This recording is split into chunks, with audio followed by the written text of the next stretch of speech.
प्रस्तुत है जातक कथा महाकपि। हिमालय के फूल अपनी विशिष्टताओं के लिए सर्वविदित हैं। दुर्भाग्यवश उनकी अनेक प्रजातियां विलुप्त होती जा रही हैं। कुछ तो केवल किस्से कहानियों तक ही सिमटकर रह गई है। यह कहानी उस समय की है जब हिमालय का एक अनूठा पेड़ अपने फलीय वैशिष्ट्य के साथ एक निर्जन पहाड़ी नदी के तीर पर स्थित था। उसके फूल थाईलैंड के कोरियन से भी बड़े, चेरी से भी अधिक रसीले और आम से भी अधिक मीठे होते थे। उनकी आकृति और सुगंध भी मन को मोह लेने वाली थी। उस पेड़ पर वानरों का एक झुंड रहता था जो बड़ी ही स्वच्छंदता के साथ उन फूलों का रसास्वादन व उपभोग करता था।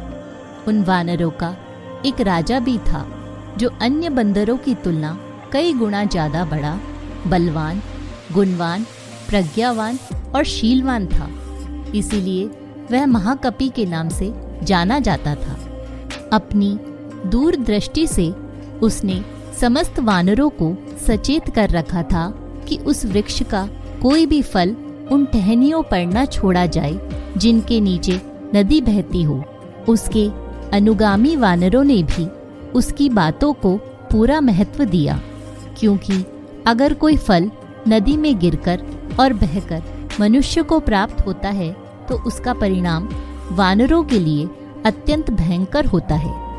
एक दिन दुर्भाग्यवश उस पेड़ का एक फल पत्तों के बीचों बीच पककर टहनी से टूट बहती हुई उस नदी की धारा में प्रवाहित हो गया। उन्हीं दिनों उस देश का राजा अपनी औरतों और दास दासियों के साथ उसी नदी के तीर पर विहार कर रहा था। वह प्रवाहित फल आकर वहीं रुक गया। उस फल की सुगंध से राजा की औरतें सम्मोहित होकर आंखें बंद कर आनंद मग्न हो गई। राजा भी उस सुगंध से आनंदित हो उठा। शीघ्र ही उसने अपने आदमी उस सुगंध के स्रोत के पीछे दौड़ाए। राजा के आदमी तत्काल उस फल को नदी के तीर पर प्राप्त कर पल भर में राजा के सम्मुख ले आए।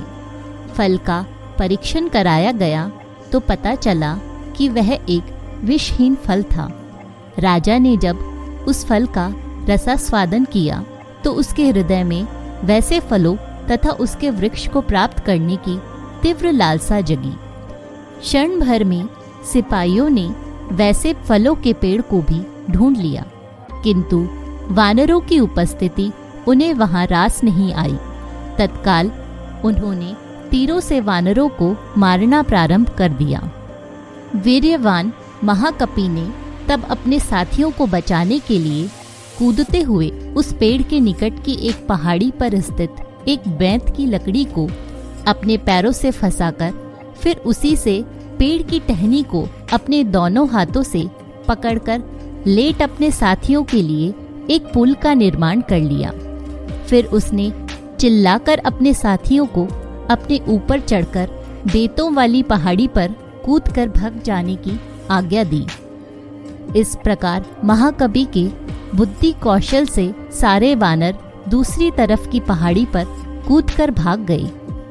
राजा ने महाकपि के त्याग को बड़े गौर से देखा और सराहा। उसने अपने आदमियों को महाकपि को जिंदा पकड़ लाने की आज्ञा दी। उस समय महाकपि की हालत अत्यंत गंभीर थी। साथी वानरों द्वारा कुचल जाने के कारण उसका सारा शरीर विदीर्ण हो उठा था। राजा ने उसके उपचार की सारी व्यवस्था भी करवाई, मगर महाकपि की आंखें हमेशा के लिए बंद हो चुकी थी।